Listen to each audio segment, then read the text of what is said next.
Ladies and gentlemen, welcome back to the channel. I'm your host Fabian as usual, and today we are talking about the one and only Escalation update dropping tomorrow on the PC platform.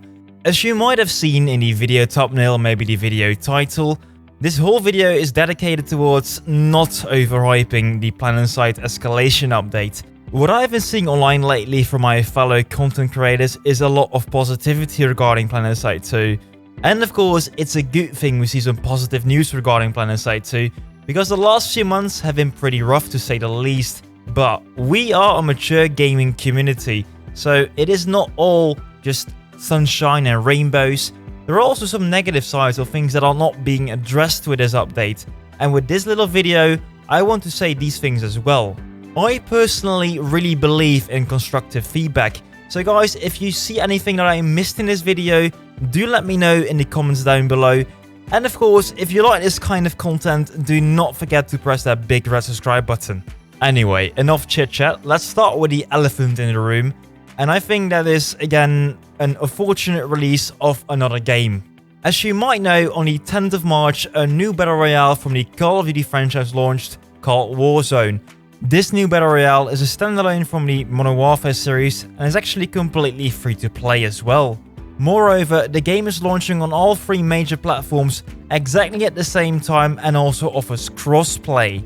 You should also understand that this game is going to grab the attention of many gamers worldwide. It also won't be limited to only gamers, it will also be people from game magazines, YouTubers and streamers alike. And those three groups are so important to actually spread awareness about a game update or even a game existence, like Planetside. The Escalation update does need some kind of spotlight, and I do think that right now Call of Duty is definitely stealing that away. I'm getting a little bit of a deja vu with Apex Legends and Planetside Arena, but okay.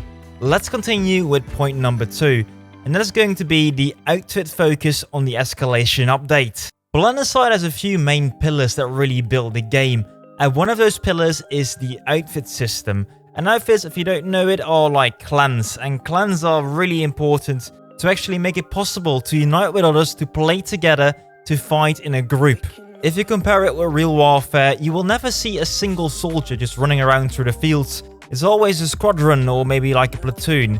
That same feeling of having a group to actually achieve things, that's the feeling they want to simulate with Planetside 2.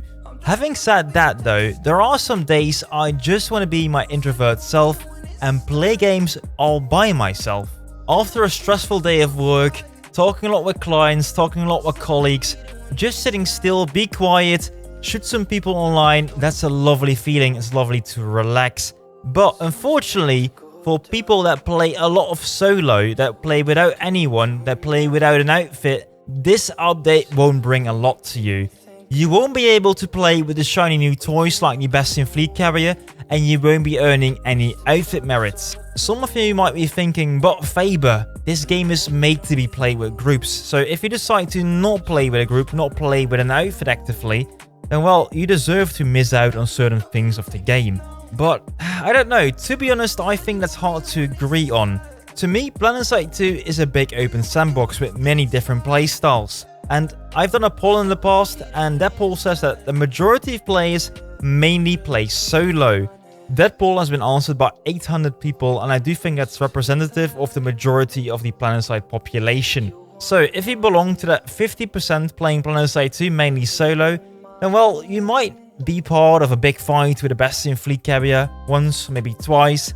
But other than that, it's nice moving scenery, it looks cool, but it's not anything you can really participate with, is it? Then I've also heard the argument that this update will bring back old outfit players, outfit leaders. And well, that might be a good thing you might think on the first glance. But then again, what does it matter to you as a solo player? I personally do understand that having these outfit leads back in the game is good for the longevity of the game. Those can help retain players and also teach new players the way of the game.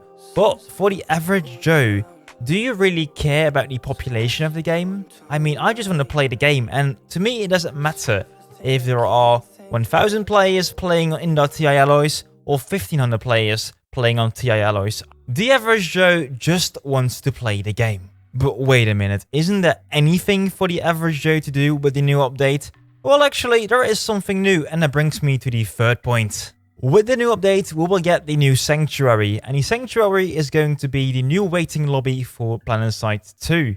Let's start with something positive. I do have to say that the waiting lobby looks beautiful. Sanctuary is really well made, and I would love to see what they can do with it in the future.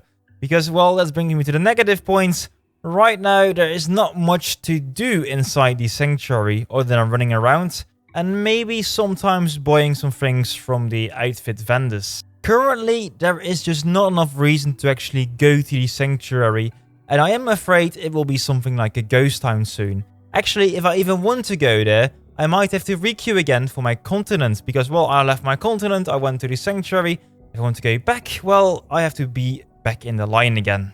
In more traditional MMOs, the big cities are often the non-combat zones, the waiting rooms basically. And over there are quite some reasons to go there. Often there's like a question giver, and that might be something they want to implement in the future as well in Planetside 2. But right now, the first implementation of the new Sanctuary is just not good enough, I guess. But well, it is a first implementation, so give them some slack.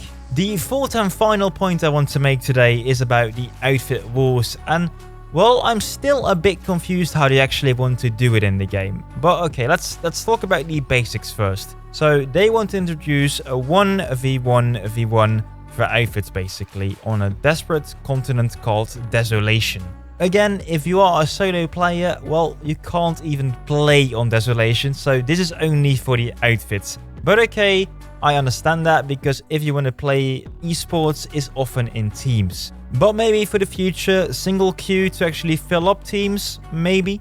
But okay, let's go back to the whole thing. Planetside needs to be competitive again. They want to bring up a leaderboard, they want to bring up some more prizes. They want to even be big again on Twitch. So, a lot of plans, but I'm still thinking who is actually the target audience for this. So, the more competitive players are in Planetside more often than not the smaller groups. Think 5v5, 6v6, maybe even 12v12 if we talk about outfit. Not 1v1v1.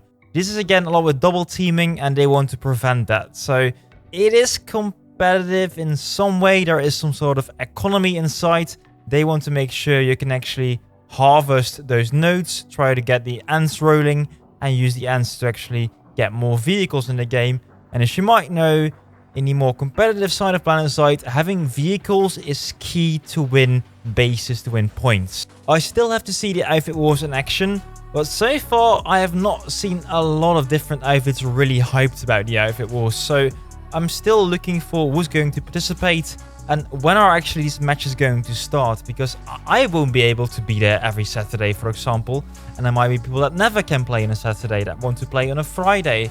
And I just see so many scheduling issues, and even with 5v5s we got these issues. So I do see a lot of issues, but again, I think they deserve the time to prove themselves. I like the idea, I like the plan. I don't know if I like the execution so far. But again, give them the time to show themselves. These were my main important takeaways, guys, why you should not be overhyping right now the update. Just wait and see a little. I think it will be okay, but right now, I don't think it is what Planetside needs the most.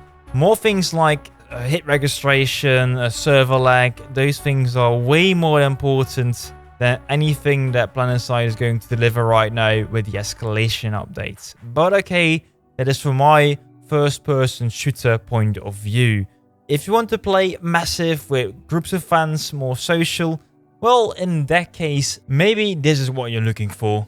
But okay, there is one more thing which I do like about this update, which is not really related to the update, and that is more about the whole stance right now of Rogue Planet Games. They are way more open in communication, they are way more open with marketing, they are way more open with all those different things that they have not been doing before.